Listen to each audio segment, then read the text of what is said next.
obstination contre obstination, désir de sauver, curiosité, qu'importait.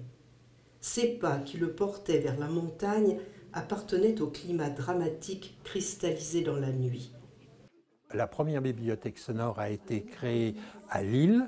Ensuite, les bibliothèques sonores, grâce aux Alliances, ont essaimé dans toute la France et nous avons à l'heure actuelle environ 110 bibliothèques sonores. Leur rôle, c'est d'enregistrer pour mettre à la disposition des personnes empêchées de lire des livres, toutes sortes de livres. Le public auquel nous nous adressons était traditionnellement auprès de personnes âgées qui étaient empêchés de lire, puisqu'il faut un certificat médical pour pouvoir être adhérent de la bibliothèque sonore. Mais depuis quelques mois maintenant, cette clientèle âgée est du moins non pas remplacée, mais nous additionnons à cette clientèle toute une clientèle de jeunes qui eux-mêmes ont des problèmes de lecture, comme les enfants dyslexiques. Et nous sommes en train de développer cette activité par l'enregistrement de livres scolaires ou de littérature scolaire.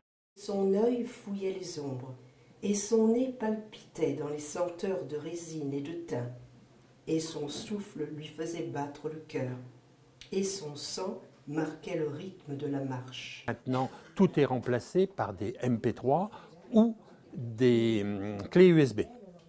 Ces clés USB ou ces MP3 sont lus soit sur des ordinateurs classiques, soit sur des appareils qui proviennent du Canada et qui s'appellent des Victor, qui sont des appareils spécialement étudiés pour les personnes non-voyantes. La première démarche technique, c'est de former le donneur de voix pour lui apprendre à se servir du logiciel d'enregistrement et à faire tous les réglages nécessaires.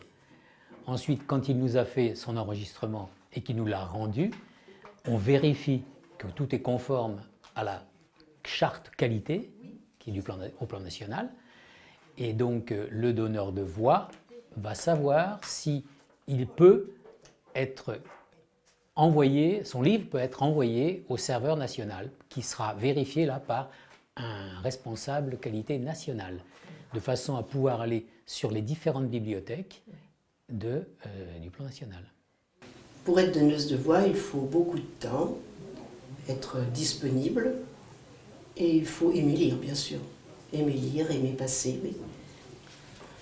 Je lis différentes sortes de livres, des livres qui m'ont plu et que je veux faire passer, des livres qu'on me demande, des livres policiers, des voyages, des romans, et même depuis quelque temps, des livres pour enfants, ou jeunes enfants, ou des collégiens.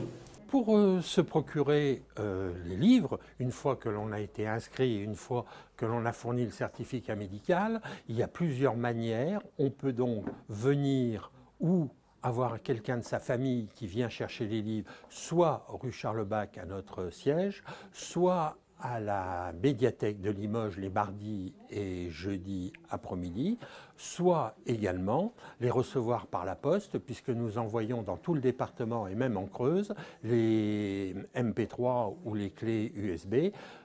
Et nous bénéficions, ce qui est très important, de la franchise postale, puisque nous sommes une association reconnue d'utilité publique. Donc le coût pour l'audiolecteur est entièrement gratuit.